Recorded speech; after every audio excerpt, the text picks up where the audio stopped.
Whenever there's an episodic series, you can bet two men will talk to you.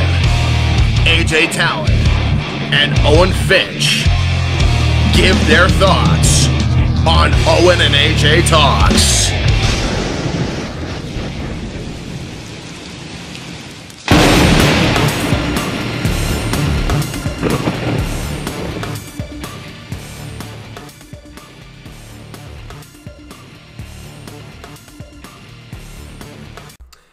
Hey, what's up, everybody? Welcome to Owen and AJ Talks, and I'm Owen Finch, and I'm here with AJ Talon, and today, very special review, because, Owen, you want to say what you were saying in our previous take?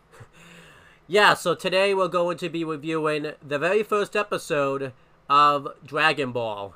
Now, we're not doing the manga. It's going to be the actual first episode that aired on TV, the very first episode of the anime, just to kind of make that clear. But yeah, we announced this last week when AJ and I did the guessing game. We wanted to do something Dragon Ball related since the creator died this year. And technically, in the guessing game, that is technically something Dragon Ball related, but we kind of went off on a tangent and we didn't really actually cover the show because I didn't really know anything about it, so I was just guessing. So this is going to be the video where we kind of pay tribute to the creator of Dragon Ball. You want to say his name, AJ? Because I don't know his name because I haven't looked at it. His name is Akira Toriyama. He was a well-known artist for Weekly Shonen Jump in Japan. He had written a few series before Dragon Ball. But as I kind of said to Owen a bit during the guessing game, Dragon Ball became a big, worldwide, show. Became popular all over the world, not just the United States. I believe it's, the third best-selling manga, ever. It's pretty high up there. And, it's kind of because of Dragon Ball that anime ended up coming over to the U.S., like Sailor Moon, Pokemon, Yu-Gi-Oh!, and even Death Note. And, we're big Death Note fans, so we have Dragon Ball to thank for that. Yeah. I did ask you about that the last time. But yeah, that's pretty cool. I'm actually happy to review Dragon Ball because, like we said, like with Ben 10 kind of is the biggest comparison we can make. That's a show that AJ and I watched kind of sparingly when he was a kid, but again, because AJ always got further than me, or I would come in when he's in the middle of an episode, or the middle of a big thing. I never really got the full grasp of it. So Dragon Ball is kind of like Ben 10 in that way, except I know the least about Dragon Ball because I think because Dragon Ball goes all over the place versus Ben 10, so it's kind of tough to really tell, where you're at. It's funny because you've seen Alien Force, Teenage Ben and Kid Ben, and then same with Dragon Ball, where you've seen a few episodes of Kid Goku, and then you've also seen Adult Goku. So yeah, you're all over the place on both shows. Yeah, I say Dragon Ball is kind of tougher than Ben 10 because I think I had seen more episodes of Ben 10 when he was a kid. Yeah. Than Dragon Ball, so that's kind of why we're here. Yeah. But yeah, let's get to the actual review. I have to get my notes up because So Owen, you already know what year this came out because we went over it in the guessing game. But do you want to guess the exact airing date for episode 1 of Dragon Ball? Let's see. Typically, this isn't really a kid's show. We're gonna talk about that very quickly. I used to think it was a kid's. I used to kind of think it was a kid's show, like kids could watch this. But AJ, I don't think you were meant to be watching the show. Well, maybe 12 years old you could have watched the show, but. Well, yeah. Well, when we get to that scene, I'm actually gonna talk about that because it's funny. But, yeah, but they tell you very quickly it's not a kid's show. So, and typically, I'm probably way off here. Typically, I'm not gonna guess the summer. Because typically the summertime is when things don't really come out because, everyone's kind of doing their own thing in the summer. They usually kind of do premiere dates of TV shows after summertime. But I'm going to say it's going to be, I'm going to say September 12th, 1983. Oh, you even got the year wrong. So, no, it is February 26th, 1986. Oh, okay. I don't know. Remember, and then we said Z ended in 96, so the show went for 10 years. Oh, yeah. I forgot about that. Yeah. So what was it? So this... Say the original date again? The date when this... February 26, 1986. Oh, okay. But Owen, as we talked about, the anime was released because the manga was so successful. So the manga written by Akira Toriyama had been out for a while. Do you want to guess when Chapter 1 began for Dragon? So yeah, this one's gonna be tough to guess, but I'm gonna see if I can. Well, usually... one thing, your first guess was a bit closer. Oh, okay. I figured to the air date. Well, yeah, to when the manga was published. Yeah. Oh, okay. I was gonna go way off because I was gonna do the Captain America logic, where like the comic had been out in like the 40s, and then like it finally became a thing. So. Keep in mind, Akira Toriyama did just die. So, like a couple months ago. So it'd be a little weird if he wrote this fucking like 100 years ago. Right. Well, when we get to like I was gonna guess like the 50s or something, but yeah. So if my first guess was in the right ballpark, I'm going to, because when you said this has been on a while, I thought you meant like a long while. So. Well, I mean, 86. It's 2024 right now, so that's. Oh, I thought you meant a while from the air date. That's what I thought you meant. So, so I am going to guess that the manga came out. Well, then you did say because they had to play catch up a little bit. Like they stopped airing the show, so it does make sense that it'd be like 83 when it started, because or like roughly that time, because they had to play. Not quite 83, but just guess and I'll say. Okay, I am going to guess that that it was out a decent amount of time. I am going to guess April 22nd, 1980. No. So it is because you were saying September of 83. It is actually November 20th, 1984. Oh, so I was thinking it was a year later. I was thinking it was earlier. No. So 1984. Which, it makes sense. The manga had been out for about 2 years. Yeah. Pretty successful, and then they released the show. And keep in mind, chapters of Dragon Ball were coming out weekly, so they got a good amount into Dragon Ball before the show happened. But you figure 20-minute episodes, they're going to catch up to like 20 pages of comic pretty quickly. Yeah, especially too that's kind of quick for a manga to get pretty successful too. 2 years, then they make the anime, so that's pretty quick. That's actually, I think, pretty standard. For mangas and anime, like typically around 2 years, if they're popular enough, they'll give it an anime.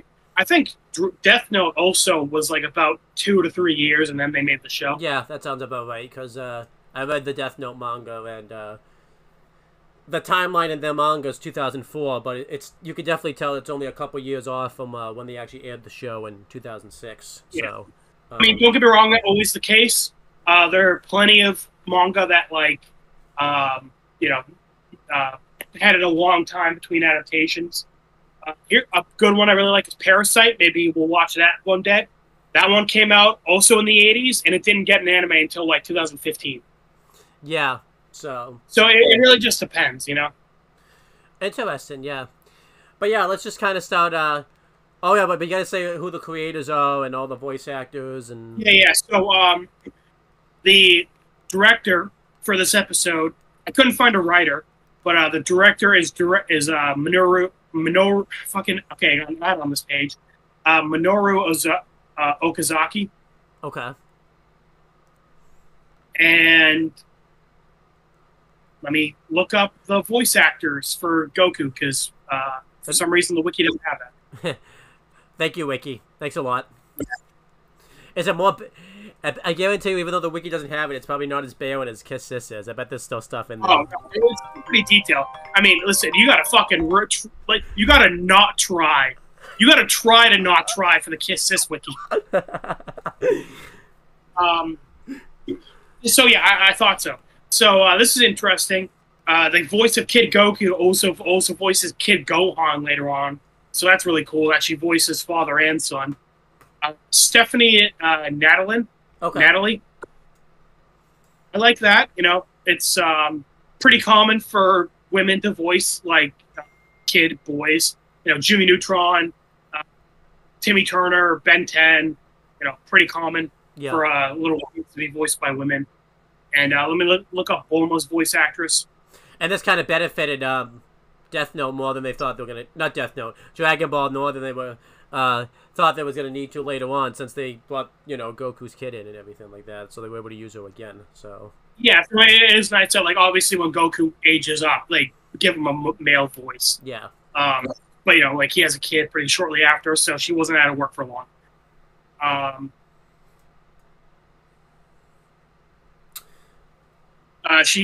Bulma is voiced by Tiffany Bulmer. Okay, sorry, I just wanted to make sure I had the right one, because Bulma has a different voice like later on, because Tiffany eventually retired from voice acting. Okay. So I just wanted to make sure I was saying the right person. That name sounds familiar too, for some reason. I don't know. Her voice is pretty familiar. I feel like she's been in other roles. Yeah. But yeah, so that's kind of all of the behind-the-scenes stuff. Yep. But yeah, let's kind of start talking about the episode. The show itself. Well, Owen, first thing, what do you think of the opening song and the ending song? Overall, I thought the songs were pretty good. I watched this today, so I only watched this one time through, so I probably would have... I can't really give you like a full-on take of what I thought of the song, because I would have to probably listen to it a few times. But overall, I liked the song. I do forget that anime's intros and outros are longer sometimes. Long. Not in a bad way, but like, you're not used... I'm not... when you don't watch anime. I feel like intros for like Western cartoons are like 30 seconds. Yeah. And then like anime openings are usually like a minute to a minute and a half. Yeah. Obviously, it has that issue. I don't think we'd spend too much time talking about it, because we dove into this before.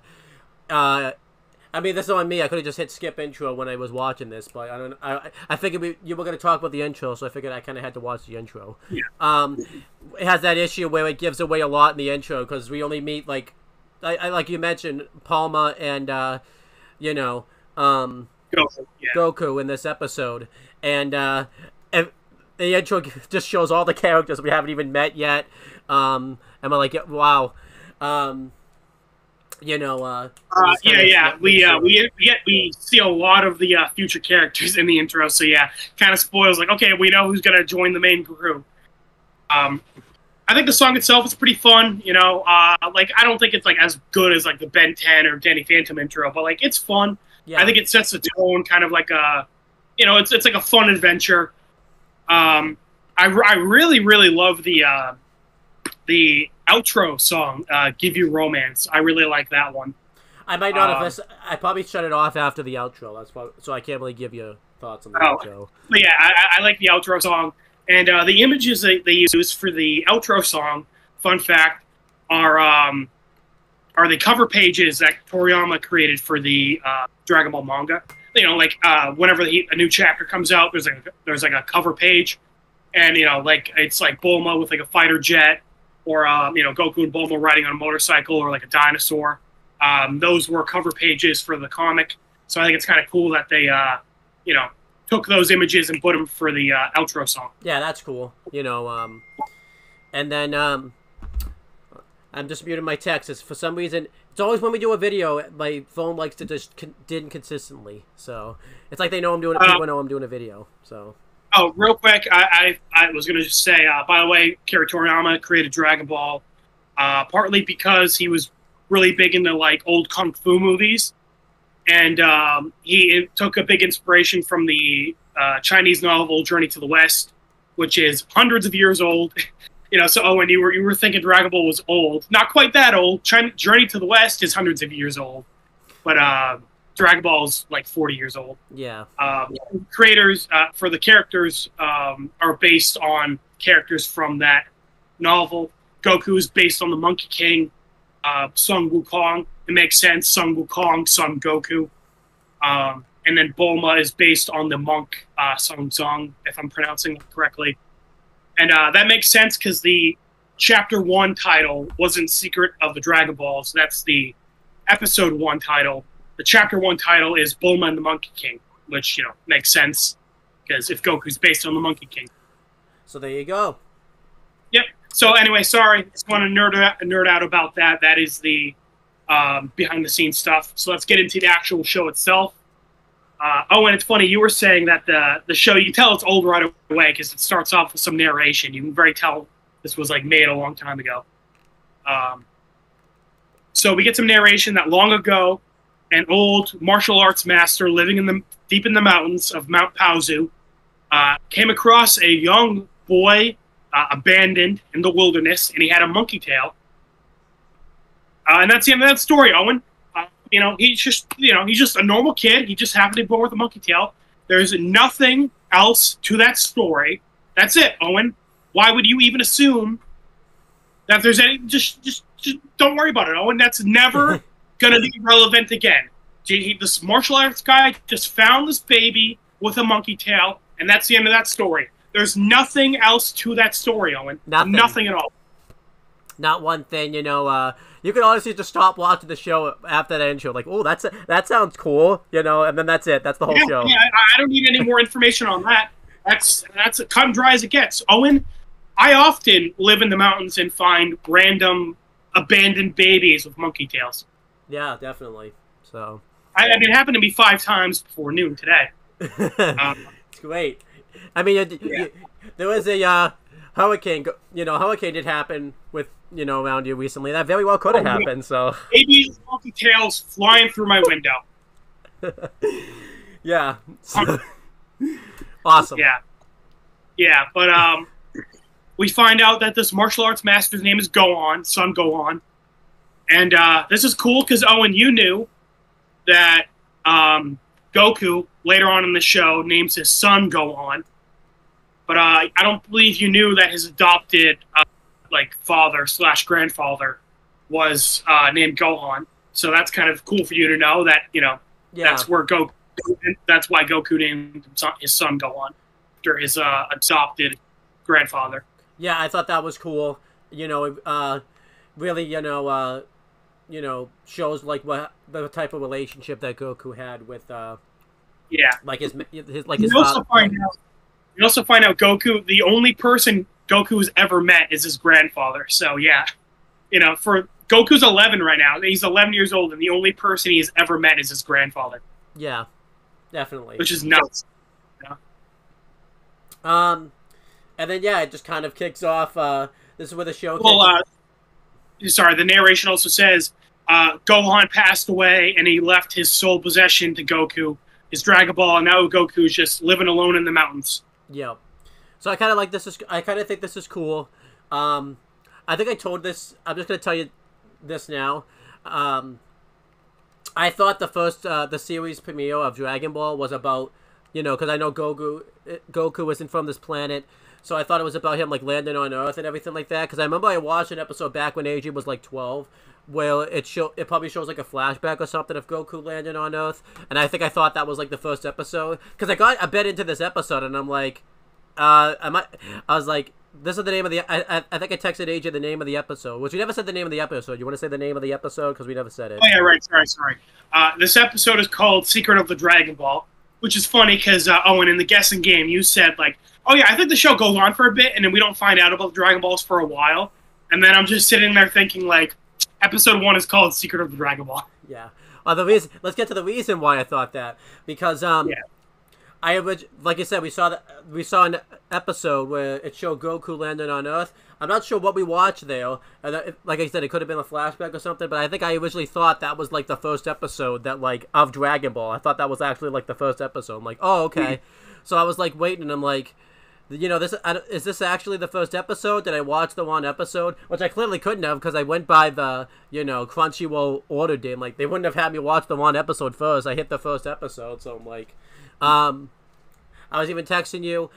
You didn't get back to me right away, so I could have ended up watching. You could have watched the wrong one, but you texted me to verify that it was the right episode. Yeah, because there's maybe we'll get there. There's like, there's a certain bit that happens in this episode. I'm like, yeah, this is definitely the first episode, because the first few minutes of this episode, I thought like, did they assume you watched the show? Because they're not showing like I thought they were showing, and they assumed they were doing kind of stuff that like you should have already watched the show for it to happen. So I'm like, maybe I'm watching the wrong episode here, because I feel kind of out of the loop. But I think that's probably how everyone felt when they watched this originally, which as you should when you're watching the series premiere. So yeah. Well, I think this episode does a pretty good job like giving an intro. Yeah. Obviously, again, like we're just kind of told like I feel like that's the thing where like hindsight is giving you a bit of an idea, because like I feel like if you went into this like completely blind, you're just kind of like, oh, okay, I guess Goku's just like a kid with a monkey tail. That's weird. You know, I think so. Going into it like with that expectation, like, oh, it's gonna start with him landing on Earth. You know? Yeah. So I think that's probably what I thought. If I didn't know that he like landed on the planet, I probably would have like believed this was the right episode. But yeah, kind of going through this. I figured too. We didn't talk about this off air. We'll talk about all the stuff that Goku and Bulma do before they kind of meet each other. We'll just talk about that all at once. So I'll talk about all the Goku stuff, and you'll talk about all the Bulma stuff, and then we'll just kind of go from there. Yeah. But yeah, so all the Goku stuff first. Yeah, it shows Goku, and like I said, he was already on this planet, which I actually AJ and I talked about this off air. I kind of liked that this episode, he has already been on Earth for years by this point. We're not exactly sure how long, because typically when they do episodes like that, that's typically how it would start. It would show whoever it was, a big example is Kirby from the video game got its own TV show, and it showed the first episode was about Kirby. Wow, I'm surprised you remember that. Okay, wow. Yeah. The first episode was about Kirby landing on Earth. The first episode, is about Ben getting the Omnitrix in that one. Yeah. So this episode, Danny Phantom, for some fucking reason, episode 1 is not about him getting his powers. Yeah, that's the. But this one, I actually kind of like the fact that he's already been kind of on Earth, in the beginning, that he's been there a while, just because it kind of you kind of avoid doing all the stereotypes of what you do in your first episode. You can kind of get all that out of the way. And plus, too, we find out later that, like, Goku's basically pretty much been living in the wild just all this time. So when he's kind of getting used to the real world things, it's not because, he just landed on the planet. It's because he's been living in the wild all this time. So that's why he's not used to any of this stuff. So, well, because, again, I think I mentioned in the guessing game, like, we don't really find out about Goku's, like, origin for, like, a long time. So, yeah, I think it makes sense, like, not showing any of that. Yeah. And I'm pretty sure the creator didn't even, like, have that set in his mind, like, at this time. I think that he came up with that later. So, yeah, so Goku's been, like, on Earth since he was, like, an infant, So as far as he knows, he's always been from Earth. Right. So I thought this was and like you said, I think they do a good fish out of water thing because Goku's just, like, been in the wilderness for his whole life. Yeah. And we get a good idea of, like, what his daily routine is. We see him... Oh, I was supposed to talk about this. Yeah. So, the first thing is we see Goku, and he's just carrying, like a tree trunk, just carrying it, nothing weird about that at all, just carrying it full on, 11-year-old kid just carrying a tree trunk, with not struggling at all. And he uses this. He goes back to his camp and just throws it up in the air and karate chops it and just cuts it up into a few pieces to make firewood. That just shows you right there already that, like, yeah, okay. This kid's a little weird. The monkey tail might have been a bit strange, but the fact that he can just casually, like, lift up this, like, fucking 200-pound tree trunk and then, like, chop it in half. It's like, okay, not even chop it in half. He chopped it in, like, 20 fucking pieces. That's what I'm saying. That all perfectly ran, like, on top of each other. Okay, it's like, okay, that's a little odd. And this, I mean, obviously this exceeded my expectations because obviously later on he starts to get training. He already clearly had some training, so I didn't even know that. I thought, like, he didn't have any training at all. Oh yeah, you thought he started off like a normal kid? Not a normal kid. I knew, obviously, because the monkey tail thing. But obviously, I thought, like, he didn't have any training at all. So he was just going from scratch. So, again, I like that he has, like, some basic training and everything like that. Yeah. Well, again, I think it makes sense. We found out from the intro that he was raised by a martial arts master. And Goku says later on that his grandpa trained him to, like, be as hard as steel. Yeah. So then, doing all of this, he's in his camp. He's talking to... this orange ball. We don't know what it is yet because we know nothing about that, but it's the Dragon Ball. And he's talking... Owen, you spoiled it. Owen, I haven't seen the show before. How dare you? It's the only reason we're doing this, so I don't even know what you're talking about. Like, so, but yeah, so, and Goku doesn't know anything about what the Dragon Ball actually is. He just thinks that, you know, he's just talking to it as if it's his grandfather. Because, like they said, I don't think he actually thinks that it is his grandfather, but he talks to it like it is his grandfather. No. It's just like you know, as he said, it's like the last thing his grandfather gave him. Yeah. So he speaks to it like it's his grandfather, which, you know, is sad because Goku is like literally all by himself. You know, like he doesn't really have anyone to talk to. Yeah. So doing this, he just kind of, you know, he says he gets hungry and he's gonna go get some food. So he kind of tells his grandfather that, and when he's kind of walking away, we see the orange ball light up, and you know, Goku thinks that his grandfather's like trying to communicate or something's happening with this, so he tries to get it to do it again, but it doesn't happen, and we'll come back to that later. Yeah, Goku, you know, goes off to collect some fish. We see in the beginning that he's hated from his monkey tail, and he's eating an apple. And he uses his monkey tail to throw the apple on the ground, and it ends up hitting a tiger. And the tiger... Well, it's like a saber-toothed tiger, too, which is cool. You know, because as we're going to see later in this episode, this isn't quite like Danny Phantom or Ben 10, where, like, it seemed to be, like, our Earth, but then, like, all of a sudden, like, ghosts and aliens started showing up. This is much more like Avatar, where, like, it's complete fantasy. Like, this was never, like, our Earth, you know? Yeah, and saber-tooth tigers really have been extinct for a little while, so... yeah, well, I mean, like, you know, once saber-toothed tigers were alive, they weren't hanging out in the jungles, you know? Yeah. Yeah, it hits the saber-toothed tiger, and the saber-toothed tiger gets angry and starts chasing after Goku. And Goku, again, you know, you already saw him, you know, cut a tree trunk into a million pieces. Over here now, he's outrunning pretty much a saber-toothed tiger. Like, no one can, like... I don't think AJ and I could get like 2 feet even ahead of a saber-toothed tiger. Goku is full on outrunning a saber-toothed tiger. No. I'd be like, oh my god, that's a saber, and then I'm dead, you know? Like, that'd be it. Yeah, so... But I also like this kind of shows that Goku, this is like, you know, showing Goku's daily life. Yeah. Like, you can kind of tell this is like what he does pretty often. So, and you know, they do this bit where the saber-toothed tiger runs off the cliff, and Goku used his tail to hang on to the tree to prevent from falling. But he still fell anyways, so, you know, that was kind of funny. I think this whole scene does a good job of, like, showing Goku's personality. Yeah. You know, earlier when he was, like, walking, like, rolling the tree stump, he was kind of, like, jumping on it up and down and, like, laughing. Or, you know, here he's like, hey, Tommy, what do you think? Oh, you want fish? Okay, you know, like, and then here the saber-toothed tiger's, like, running after him, and he's, like, giggling the whole time. Yeah.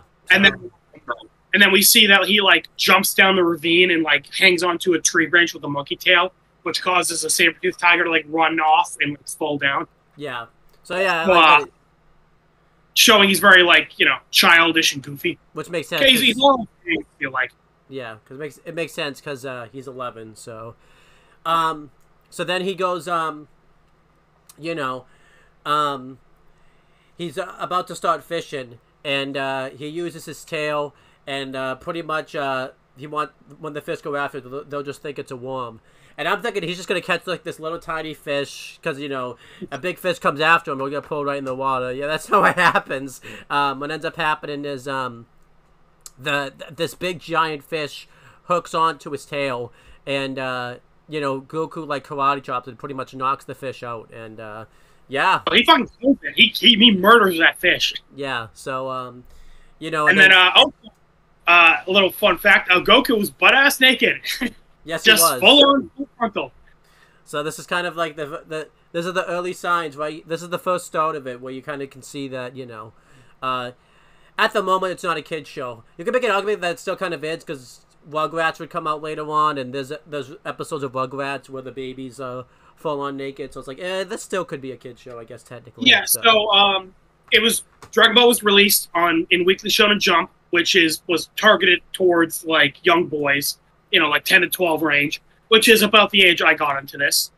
And, well, it's also two things. One, keep in mind, this is from the 80s, so censorship laws were a lot, like, less strict. Yeah. And also, this is from Japan, which Japan censorship laws are a lot less strict than America. Yep. So that's two things where And keep in mind, it's also because Goku's like a young kid, so like that's why it's like not sexualized. So like you can't like so that's kind of why. Like once Goku's an adult, they don't really show him naked anymore. Okay. You know, because but you know because he's a little kid, that's kind of why they get away with it. So yeah, then during the rest of this time, which I know sounds weird because like you think you might attract some like other fucking people to watch this kind of show, but no, it's like it's not sexualized. I'm fine with it. I think it's kind of funny. Yeah, I do too. And then the rest of Goku's part before I take it off of the AJ is just Kim kind of walking and dragging the fish that he's like killed, and then we don't see Goku for a while until AJ talks about him again. But overall, I really like this. Again, showing Goku's daily life, kind of like that it shows his personality, and I kind of like that they tell you about how weird he is because he's born with a monkey tail, but they show that there's other things that are weird about him, like the fact that he can just cut a tree trunk into a million pieces, that he can outrun a saber-toothed tiger. So there's other super, like, out-of-the-world things that's wrong with Goku and everything like that. So yeah. And I just like the setting, like the Mount Paozu, because this whole episode pretty much takes place on this mountain. And, it's nice to see it because this is where Goku's been for 11 years. So I think just keeping it to episode 1 is good. So that way, like, episode 2 and on, you can kind of be in Goku's shoes where you're seeing the whole world for the first time. Yeah. And again, like I said earlier, just kind of seeing Goku's daily life, you can tell this is kind of what he does. He collects firewood, he roams around in the forest to like hunt, and just little things like you said. He'll poke his monkey tail into the forest, making fish think it's a worm so he can catch them. Like little things like that, showing that he's like been doing this for a long time. Yeah, this is like you said earlier though. This is kind of, Avatar has the comparison you can make here is because Avatar, it starts with Aang and the iceberg, so Aang's kind of seeing the world for the first time since like the war's broken out and everything like that. Kind of the same thing you're gonna see with Goku. Where Goku's like like you were saying, complete like fish out of water. Yeah. For like outside world. So and then we get introduced to our second main character, Bulma. We see her in a car driving on the cliffside, and then she pops out and she checks a small device she has, and we see it beeping, and she says, all right, it seems to only be a couple miles away. And she said that she's going to go get this little jewel. So presumably this jewel is the orange ball that Goku has in his house, which, Owen, you fucking spoiled, saying it's a Dragon Ball. Yeah. Now I know what it is. How dare you? Like, I haven't seen the show for the last 10 years. And plus, if you're watching this review, and you haven't watched the episode, then that's a bit weird. That's a kind of weird. Right. So this cuts back to this like stretch of the mountain that Goku lives in. He's like on the road, like this little dirt road, walking this giant ass fish back to his house. Yeah. This thing is so funny because it's like 3 times bigger than him, and he's just lugging it over his shoulder like do. But Bulma's driving by, and this is like the first time we see that she's kind of a shitty driver. Yeah. Because she's just like caught off guard by seeing Goku, and she rams into him, and like he goes flying into like a tree, and she's like, "Oh my god, I just murdered an 11-year-old." Yeah. But Goku like gets up like he wasn't just hit by a car, and he's like, "What the hell was that?" And he thinks, because Goku's been living in the woods his whole life, and he's never seen a car before, he thinks it's a monster. So, completely normal 11-year-old picks up the fucking car. After he was just hit by it too, not severely injured or anything like that either. Oh yeah, he just got off and he's like, "Oh man, that hurt." But I do like that you can kind of see him like struggle, like picking up the car, like he's like really struggling to do it. Yeah. So it's like showing his like limits, kind of. Well, it's just fun in me because later on in the show, he could probably pick up a fucking car with his pinky, Damn. So it's just like seeing it, like him like at this level now is like it's kind of funny to like go back to it. I kind of like with Ben, episode 1, where he like doesn't know how the Omnitrix works. I Avatar episode 1 where Aang only knows airbending, or Danny Phantom episode 1 where like he can't like control his powers like at all. Yeah. You know, it's fun going back to episode 1, seeing like him so much more limited compared to where he is like. Yeah, picks up the fucking car and just chucks it. And he's like, yeah, that's what you get, monster. And then Bulma like crawls out of the car with her gun and just shoots Goku in the face like 3 times. Yeah. And, you know, I can't blame her. She's like obviously scared, but it's just so funny that she like hits this kid with a car, and then she just gets out of her car and shoots him in the face. Yeah. Like 0 remorse. I mean, he just threw the card by that point. So I was like, yeah, I don't know what maybe I do the same thing. I'm not sure, but like, you know. Yeah. No, just murder the kid. Yeah. But she's really surprised because he kind of just like gets up, and he's just like, "Ow! Well, like, you gave me a headache. That hurts." And she's really surprised. She's like, you should be dead." Yeah. But then Goku gets ready to attack again with his red pole, his red staff, which, as we're gonna see at the end of the episode, that's not just a normal staff. Yeah. I mentioned that in the guessing game, kind of. Yeah. Yeah, so Goku gets ready to attack this monster again, and then Bulma's like, "Oh my god, wait, I'm not a monster, I'm a normal human." And then Goku stops, like, you know, mid-attack. He's like, "Oh, you are a human?" And she's like confused, like, yeah, like, what? Do you need my certificate of verification? That was funny, yeah.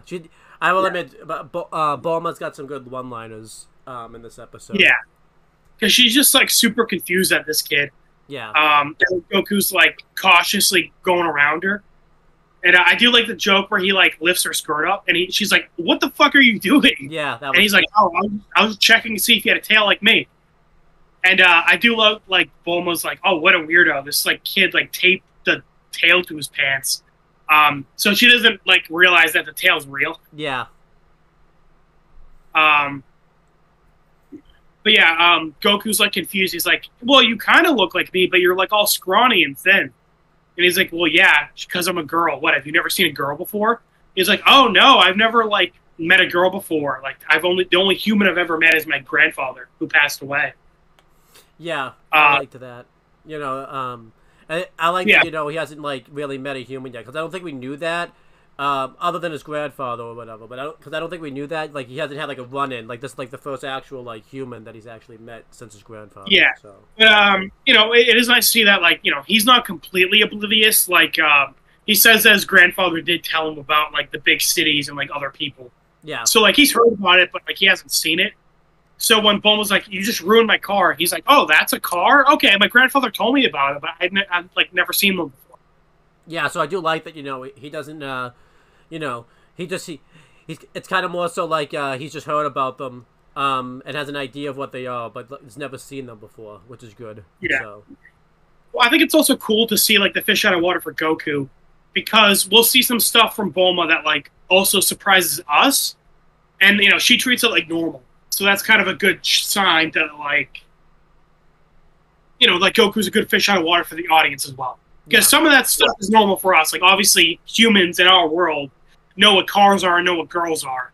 But later on, we're going to see that, like, she can like, just put, like, cars, like, in little, like, capsules. And she treats it like normal. But, like, obviously for us, that's, like, crazy futuristic. Yeah, definitely. Especially in the 80s. Oh, yeah. Well, I mean, in 2024, it's not like it's not like I can just put my house in a tiny bottle either. That's true. Yeah. I mean, Owen, unless you got something you want to share, can you just stuff all that shit in like a little Pokeball? I wish. Yeah. Well, it's funny. This is before Pokemon, too. This is like 10 years before Pokemon. Yeah, that's true. So, kind of I guess kind of surprised that Pokemon got away with it later, but I guess it's different enough where like they could, you know, they could differentiate it. Well, it's also cool. We're gonna find out later in the show that like Bulma's dad created that technology. Okay. So that's kind of cool. Yeah, so like all this vehicle stuff is like Capsule Corp, and we're gonna find out her dad created Capsule Corp. So yeah, Goku invites her to his house because he wants to like talk and like, you know, find out about the big cities. And Bulma pulls out a radar, and she's like, "Huh, the Dragon Ball is like just down the road. Okay, this kid probably has it." Yeah. They do kind and of. I do like. Sorry, what's they up? do that thing in anime where like they only really do it with Bulma. They don't. They kind of do it a little bit with Goku, but not as much. Where you can hear what they're thinking, but they're not actually saying these things. It's kind of a big anime thing. Oh yeah, just like internal monologuing. Yeah. Yeah. Is that an anime thing? I guess it happens more than in cartoons. I guess. I mean, it does happen other places, but it's more of an anime thing than like other Yeah, places. yeah. True.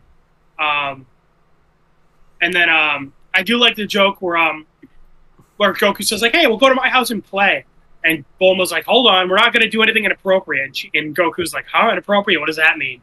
Yeah. And then she just like blushes and she's like, never mind." I know, yeah.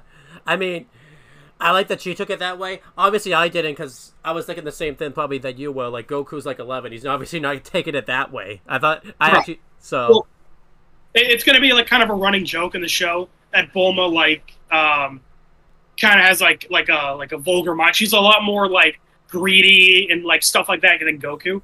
Yeah. But she's also like kind of innocent too in a way, where she like doesn't like she's like a lot more in it. Like she tries to be more mature than she is, basically. There you go. Yeah. So that's kind of like a funny dynamic. Well, because like later on, I think in the next episode, she's gonna find out Goku's tail is real, and he's like, "What? Don't all guys have tails?" And she's like, "Wait, maybe they do. I've never like seen a guy naked. Maybe they all have tails, and I never known that." So that's kind of like that's gonna be like a running joke in the show. But yeah, they start walking back to Goku's house, and Bulma's like, "Hey, what's your name?" And Goku says his name is Goku, obviously. And then he asks what Bulma's name is. She says it's Bulma. Owen, you thought her name was spelled with an A? And I was like, Owen, her name is on her shirt. I didn't even realize her name was on her shirt until she said her name. So that was so. But yeah, I'm just not very good at remembering how to spell things. But yeah, cool. Well, I mean, to be fair, it's like they're very strange names. The joke in that scene is like Goku's like, "Wow, that's a really weird name," and Bulma's like, "Hey, Goku ain't exactly normal either." And I do like the way they animated this. Anytime Bulma gets like overly offended or is being very dramatic, they'll have like her head be like really big and she'll get like really mad. I do like anytime that happens. I kind of like how overly animated. Like over exaggerated. Yeah. I'm pretty sure that's a kind of a big thing in animes. I know Death Note did that, not like to this degree. Obviously, it was more of when they were doing the inner monologues type of stuff. They would kind of do it, but I thought I liked Dragon Ball's take on it, where it was very overly animated and everything like that. So that was yeah. Dragon Ball's a lot more like cartoony than Death Note was pretty grounded. Yeah. I'm trying to think. Yeah. Well, I guess it's mainly an anime thing. I think Fairly Odd Parents would do that joke a bit. Where like Wanda gets mad and her like head will get like big and red. Yeah, so it's like a cartoon thing. So yeah, but yeah, they get back to Goku's like little shack, and Goku's like goes up to the Dragon Ball and he's like, "Hey, Grandpa, I made a friend."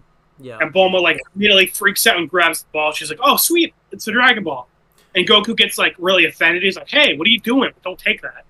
I think this is where I'm supposed to be talking. Yep. Yeah, so kind of cool. And Goku, like, doesn't even know what this is. He's calling it his grandfather to Bulma. And Bulma, Goku even mentions that, his grandfather gave it to him to remember him when he passed and everything like that, for something to remember him by. And Bulma says, you don't actually know what these things are, do you? And then Goku's just like, no, I don't. So Bulma is, well, she is explaining this, but when we get the actual explanation, it's not from Bulma, but Bulma does actually explain it. So I'll just talk about that now. Bulma explained that these are called Dragon Balls. And what they do is, there's 7 of these in the world, and once you get all 7, you can make a wish, and it can pretty much be anything that you want. So I didn't realize it was anything that you wanted. I thought it was just to bring somebody back, but you could pretty much make any wish that you wanted. I think I said that in the guessing games, but Now, is there a monkey paw with these wishes? Like, will someone make a wish? Oh, so you actually get exactly what you want, though. Yeah, pretty much. I mean, unless you're like a moron and like word it like stupidly. Does that ever happen in the show? Like once or twice, but Okay. like no, but like for the most part, it's pretty straightforward. Okay. It's not like, and they don't do anything genius, right? Where like, unless you're a moron and you wish it was, but like, you could wish to be like a millionaire, but like you know, like in the Fairly Odd Parents, like Timmy wishes his dad's a millionaire, but we found out like he was like No, it's not like that. Okay. Because that's what I was thinking. Like, is it? So yeah, which I actually do kind of like that. Like, it's not like a big thing where it's like a monkey paw type of thing. Actually, you know, because you know. It's mainly just for like, you should just be really specific. Like at one point, they wish for a guy to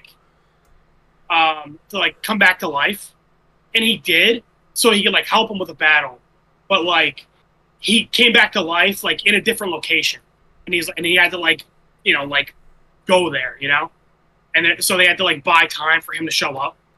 I feel like I'm gonna see this fight because I talked about that in the guessing game. I wonder if that's the same fight I'm thinking of. So yeah, so it's just like it's not really a monkey's paw. It's just like you should just be specific with your wish. Okay.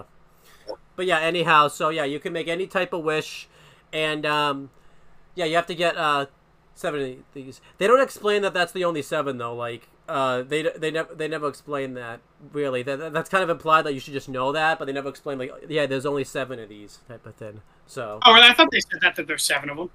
Well, they just mentioned they were hunting for them. I don't think they said that there's only 7 of them. I think they just say I don't remember. Yeah, you might be right. Yeah.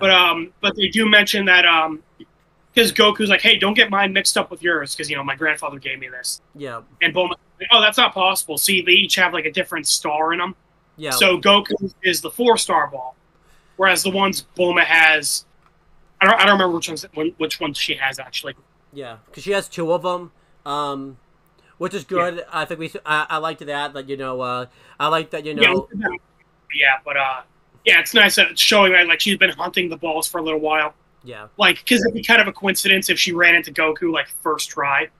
Yeah, and I like and they mentioned I mentioned that the Dragon Ball lit up earlier when Goku went to get his food. The reason for that is anytime the Dragon Balls are around another Dragon Ball, they'll like light up and kind of signal around each other. They don't really we don't know why they light up. They never really go into explanation about that, but it's just kind of like a way to find them. So like if they're getting close to a Dragon Ball, theirs will start to light up and be like, okay, we must be getting close.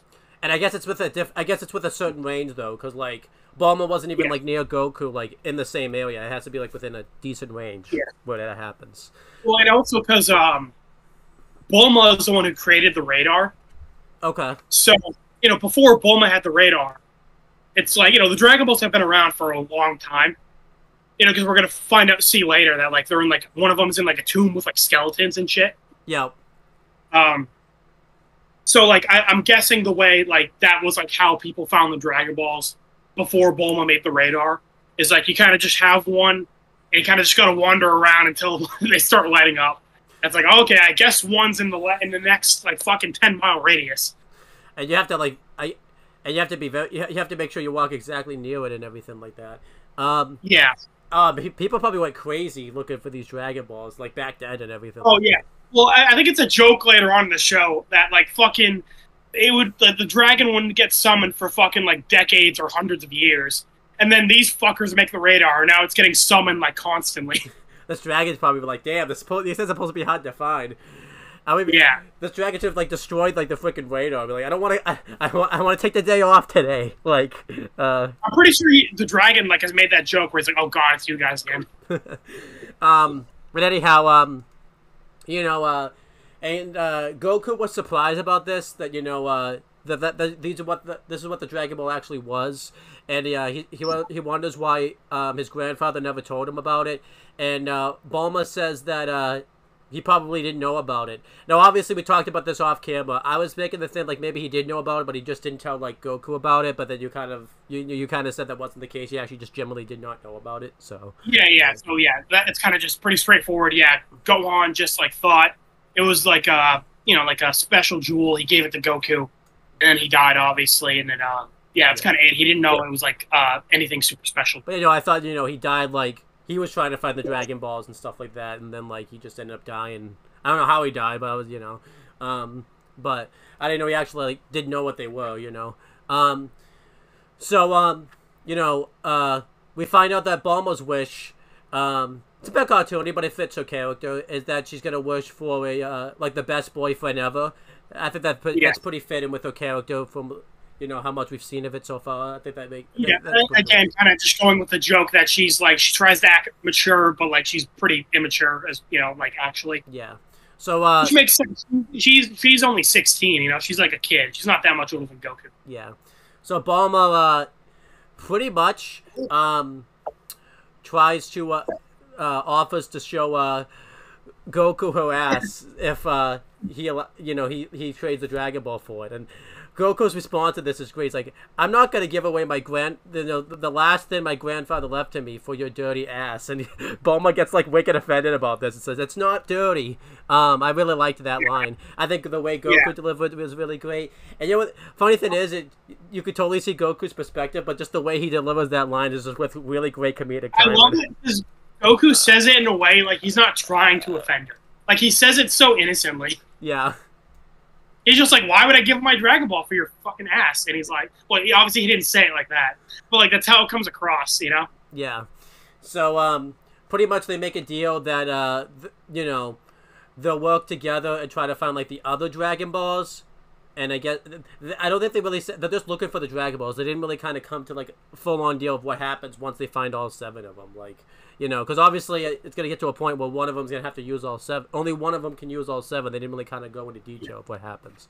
But I kind of like this. It sets up the adventure. And, I really liked kind of like the comedic timing, and I like that we found out what the Dragon Balls were. And, it's pretty cool. Again, I was like I said, I was surprised that we found out episode 1 what the Dragon Balls were, because I said in the guessing game I didn't think we were going to find out about the Dragon Balls for a while, because I remember we didn't hear about them. Yeah. Like especially in that walk episode, we didn't hear about it. So like, which I guess that's a good thing that they don't talk about it like 24/7, which I think is good. Like it's not like it's just an overarching like thin type of thing. So yeah, like it's not constantly about the Dragon Balls, because that would get old pretty quick. Yeah. At least at the very beginning, it's obviously them hunting for the Dragon Balls. Well, I do like how that, like, for Goku, it's not even really about the Dragon Balls. Like, obviously, Bulma wants to wish. Yeah. But Goku doesn't really have a wish, which is interesting, because I think you said during the guessing game you thought Goku's wish would be, like, to find out, like, who his parents are. Yeah. Goku doesn't really seem to care about that. I like, Goku doesn't really have a wish. He's pretty simple.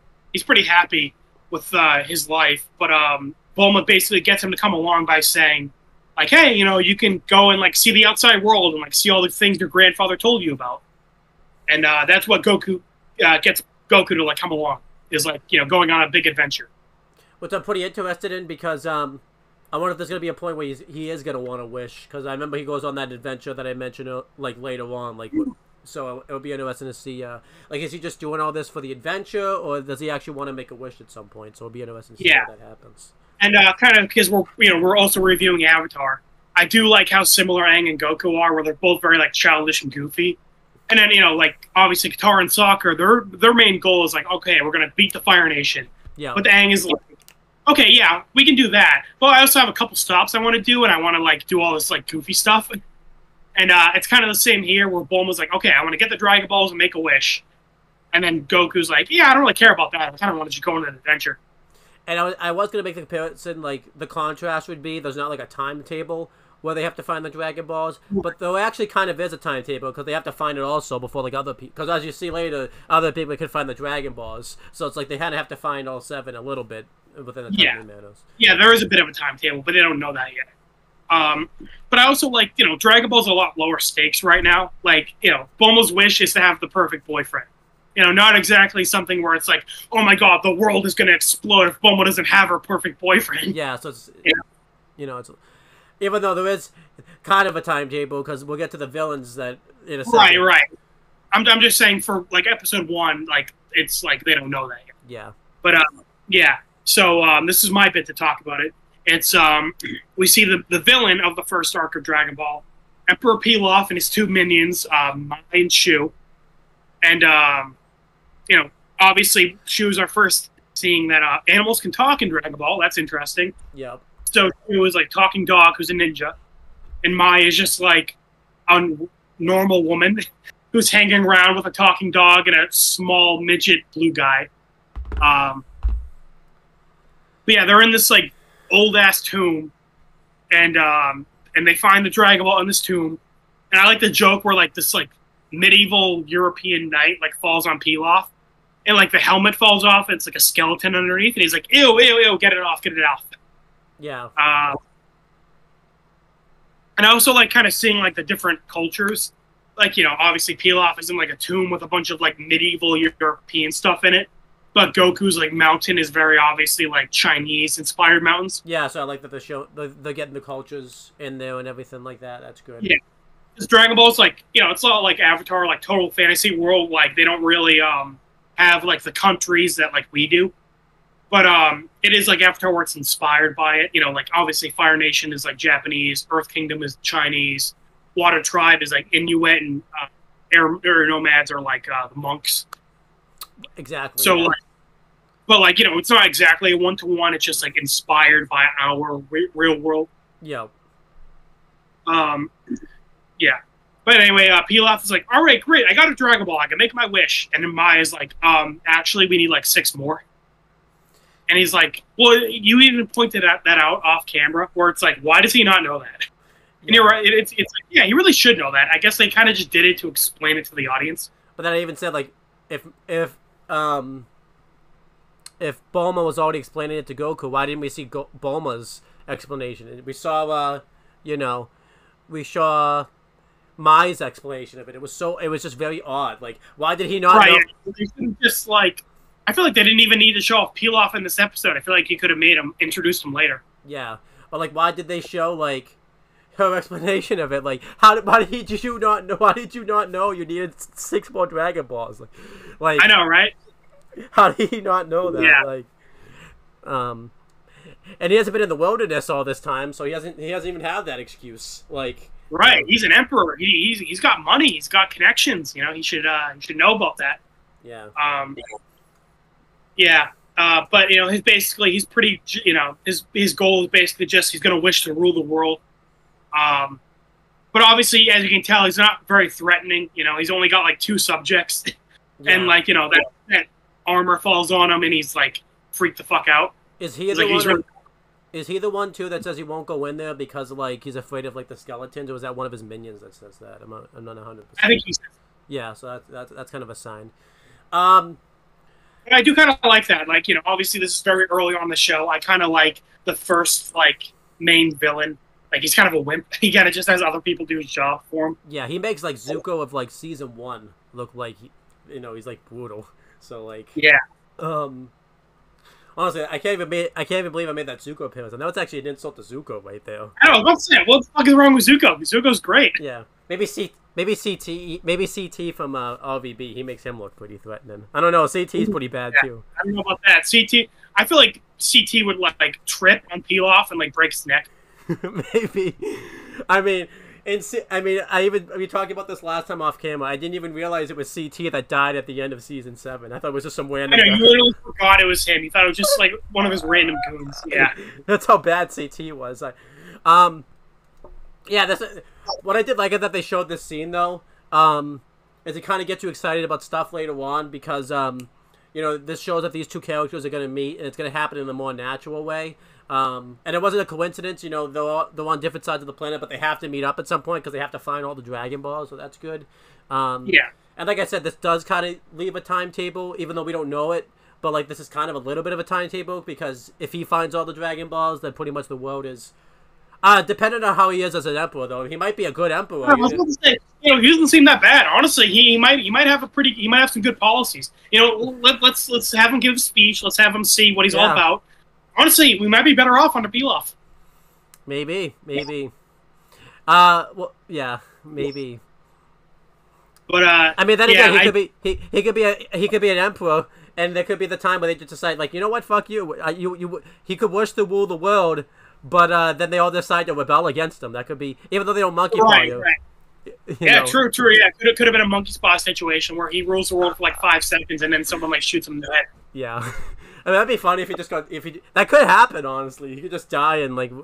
Yeah, true. I feel like that's not even a monkey paws thing. That's like, yeah, okay, you're ruler of the world, but like whatever happens after that, that's on you. It'd be funny if like he's in the middle of a fight, he's successful in his wish and he dies like right after he rules the world, like. Right.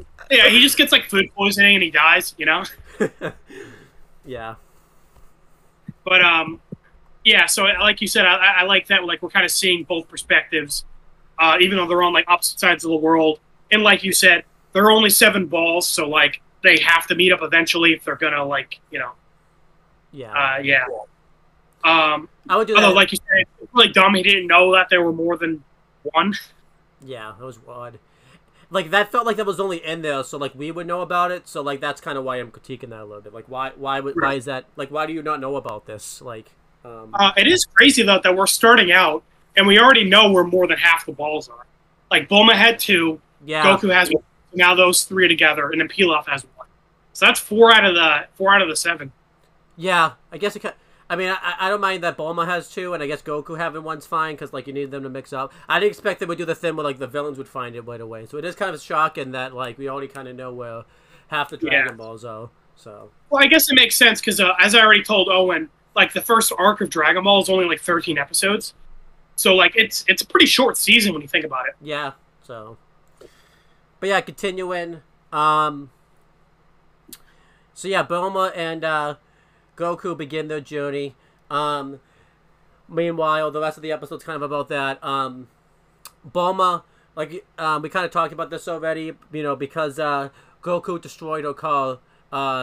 They have to basically travel on foot. But Bulma, we find out, has these tablets that can summon cars pretty much, and everyone has these all around the world. And I get it. This is where it was good that because we don't know about this. It makes sense. This makes sense to actually explain because Goku doesn't know about this. So it's not like it wasn't like with the villains earlier where he should have already known that you need to find 7 Dragon Balls. Right.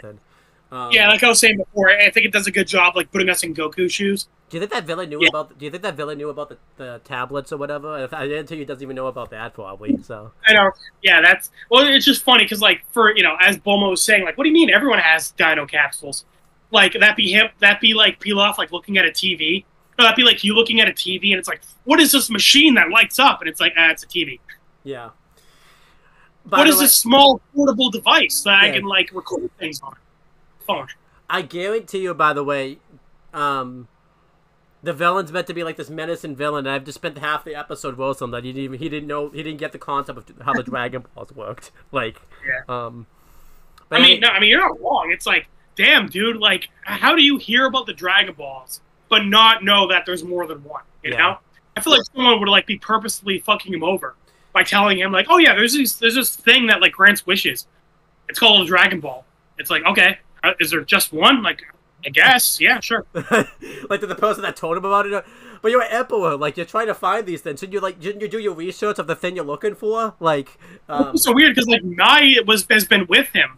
And, like, she knew that there were 7, and she, like, didn't tell him for some reason. Did she not expect he was going to find, like, even one, maybe? That's what it was? She's like, this guy sucks. There's no way he's going to find any of them. And then they found one. She's like, oh, shit, now I got to tell him that there's more.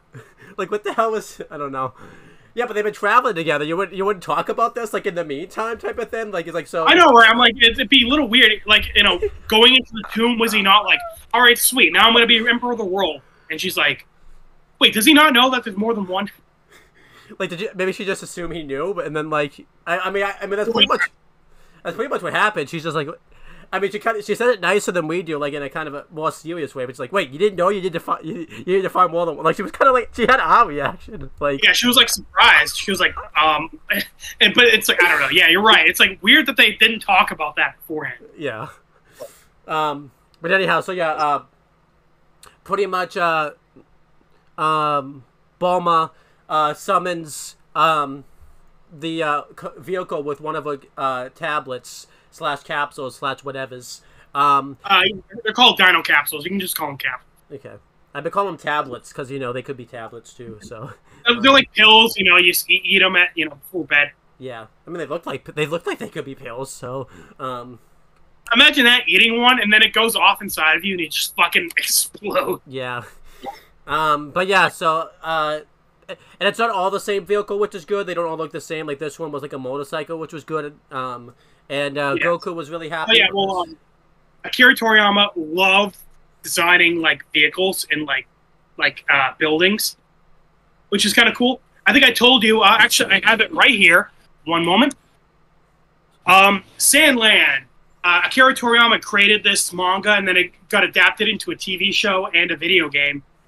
And the entire reason Akira Toriyama wrote that story is because he really wanted to make a story about tanks. He was like, I really want to draw tanks, so I'm going to make an entire story that gives me an excuse to draw tanks. And that same with the rabbit thing. Remember you showed me like a picture? I'll probably send you. Yeah, where like his car is like designed like a bunny. Yeah. So you're gonna see that a lot in this show. Is that like Akira Toriyama really liked designing like vehicles. That's cool. So yeah. They get on the motorcycle. At first, Goku's hesitant to go on it, but eventually he does. And they drive really fast, because Bulma's not the best driver. They do this really cool thing where she goes really fast up a hill, and she like does like a big jump and like lands on the other side. And I didn't realize this when I saw this at the time. Goku was just like, that was cool. How did you make a car fly like that? Like, wait, the car can fly? There's no, I didn't really catch that, but then I realized, oh, now I get what Goku actually thought the car flew, but that's not what happened. Right, and like almost like scared, like she did that on accident, basically. Yeah, she was like speeding. So then Bulma has to use the restroom, and then I think you talk about the rest of the episode. This is where you're supposed to talk, pretty much. Yeah. Sorry, I've been talking a lot, but this is my pick, and it's episode 1, so I guess a lot to say. Well, again, you know a lot about this show, so yeah.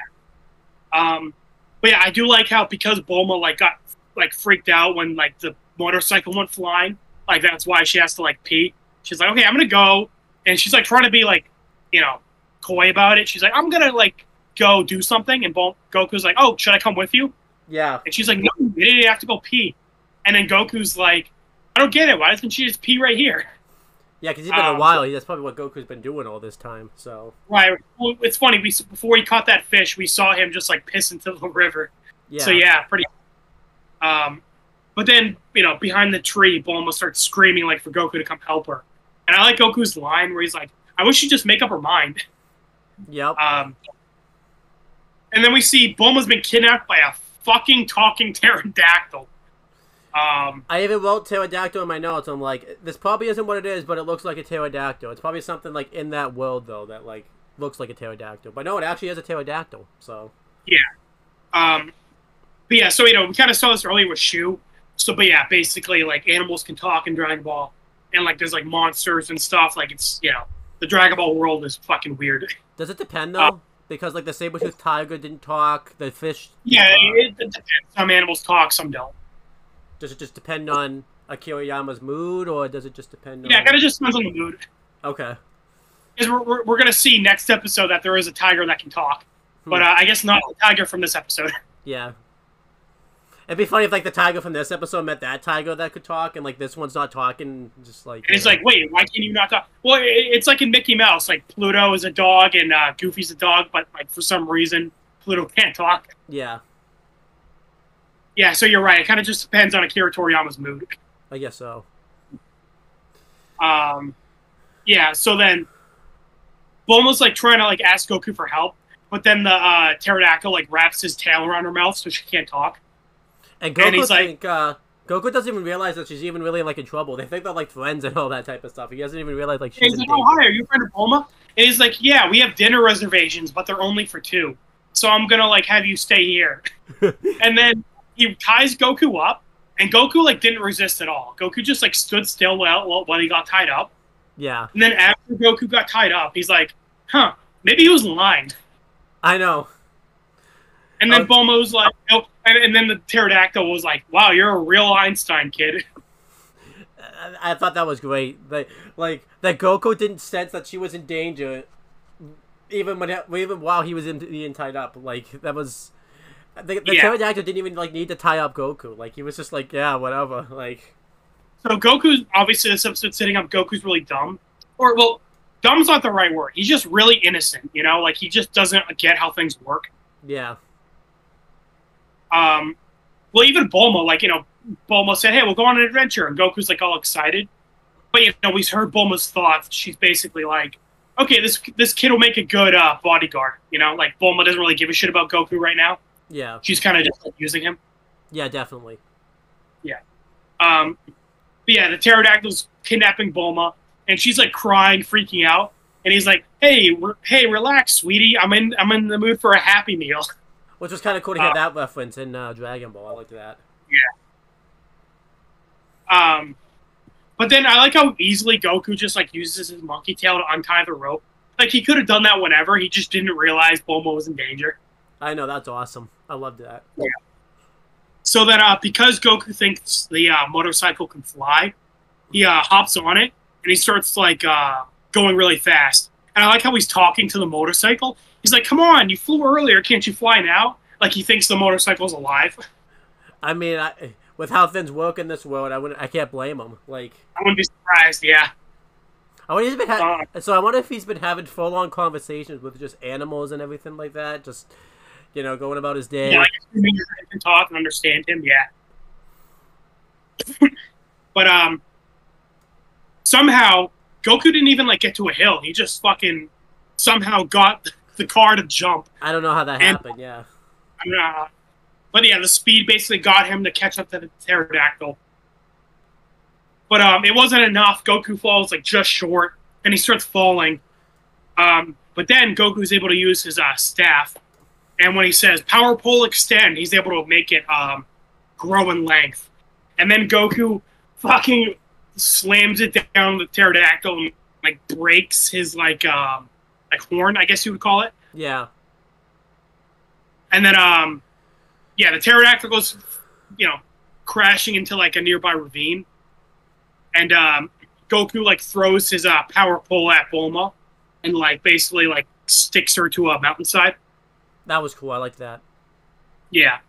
And Goku lands and he sees the pterodactyl like dead basically, and he's like, "Oh, that sucks. I really don't like hurting people, but he didn't really give me a choice." Which I like that. I kind of liked that. That was a good character arc for Goku. Like, because obviously a big thing in Avatar is like Aang, doesn't like killing. And Ben 10 later on in the show, we're gonna have like a big arc with Ben like debating on killing someone. Yeah.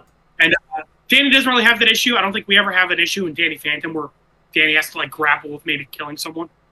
Yeah, because everyone's a ghost that he fights, so it's like not really an issue. So that's not really a thing in Danny Phantom. Episode 1 establishing pretty early on that Goku doesn't like killing, but like he doesn't have an issue with it. Like he'll do it if he has to. Yeah. So I like that. And then we see Bulma like crying, and because she didn't get to use the bathroom earlier. Now we just see her like pissing as she's stuck to the power pole and she's like crying, embarrassed. Yep. Obviously different circumstances, but it is a little weird. This is our second anime episode that involves pissing. Definitely better circumstances. Better circumstances. Yes. It doesn't scare us away from Dragon Ball, so. Right. But and then I like how Goku is like just like super happy. He's like, "Okay, I'm coming, Bulma. 1 second." She's like crying, scared, and he's just like, "Okay, I'm coming." Yep. And then we see them riding off, leaving the mountain, and the narrator says that they're continuing on their adventure next time. And then they kind of do that 80s thing in like anime cartoons. Will this happen the next time? So they'll kind of like asking questions to basically draw you into the next episode. Or find out next time. Dragon Ball, yeah. I guarantee you we didn't find out any of that stuff he probably asked like in the next episode. No, because he's like, a battle between good and evil, and it's like, no, that doesn't happen next episode. Can you imagine that? Like he's asking those questions, and like it actually does get resolved the next episode. It's like, wow, that was a quick show. Imagine an Avatar, like, after episode 2, they're like, "Will Aang defeat the Fire Lord?" It's like, well, I mean, we're not going to find out next episode. I'm assuming that's, like, season 3. They should do like a running joke where he just asks the same question like every episode, and like never Right. nothing ever happens with it. Well, and he asks it again at the last episode. It's like, what will happen next time? And it's like, well, nothing. It's the last episode. I guarantee you, there's been like Family Guy's probably done this where there's narration, and then someone talked like doing the narration, like, yeah, no, it's not gonna happen. We're not doing this. So, yeah.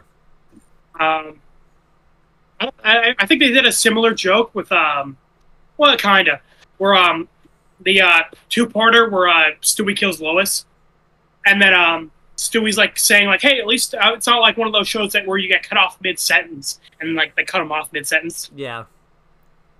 That was kind of similar, but I like the sunset in the background. You know, like I just like sunsets in shows in general where it's like kind of pink red. Yeah, definitely. And also kind of showing like time passed where this was like over one day. Yeah, that was good. I like that it showed that time was passing, which was good. But yeah, that's pretty much the end of the Dragon Ball review. That's the one, yep. Secret of the Dragon Balls. I give this like a B-. It's solid. It introduces us to Goku and Bulma. Introduces the Dragon Balls. And we get to see like Goku like use his staff, the power pole. We see he's like super strong, pretty fast. Introduces like the Dino capsules, and just like the adventure. But yeah, nothing like crazy. B-, solid first episode. I agree. B-, really solid.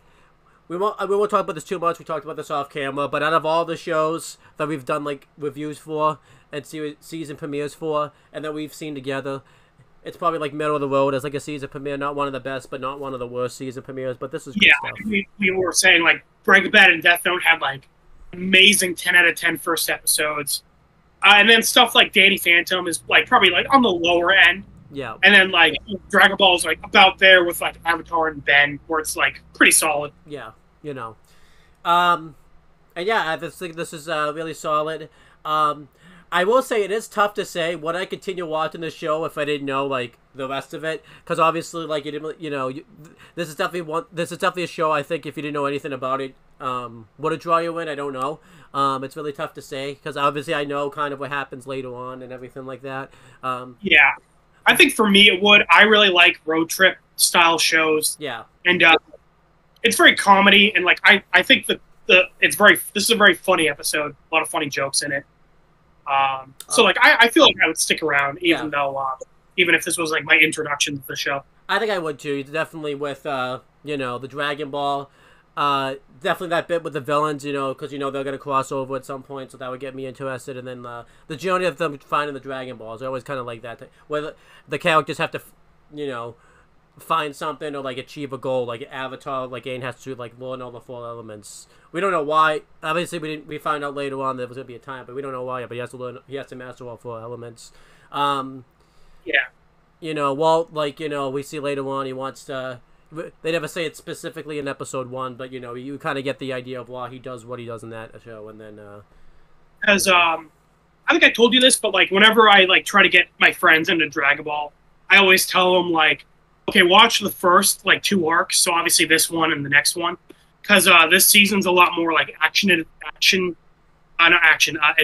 Like adventure road trip, and the next season's a lot more like actiony.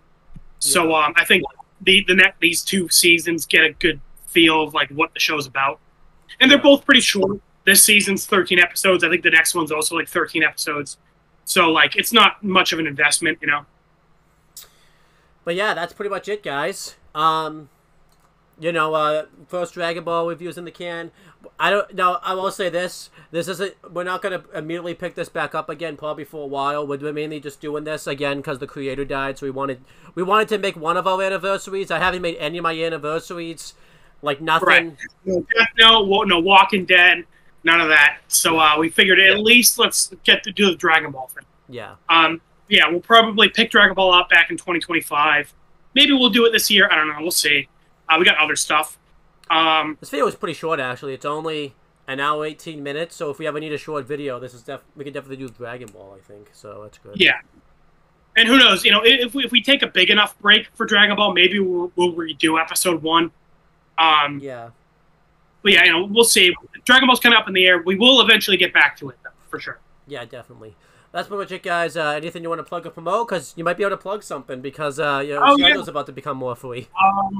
Check out my channel, Putz Paws. I haven't done anything on it, but I am probably going to have a bit more free time coming up soon, so maybe I'll try to get some stuff done on that.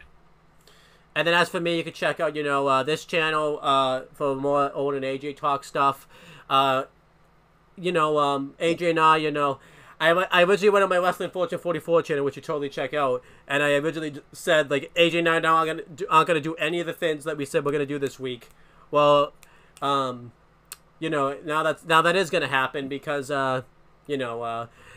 AJ's schedule is going to be more free, so we're going to be able to review. We're going to do episodes 5 and 6. Not 5 and 6. 6 and... No, it is 5 and 6. I think it's 5 and 6 of Yellow Jackets. You'll see it tomorrow, so... But yeah, we'll review the next 2 episodes, and then AJ and I are going to talk about, like, some schedules off camera and everything like that. But that's pretty much it, guys.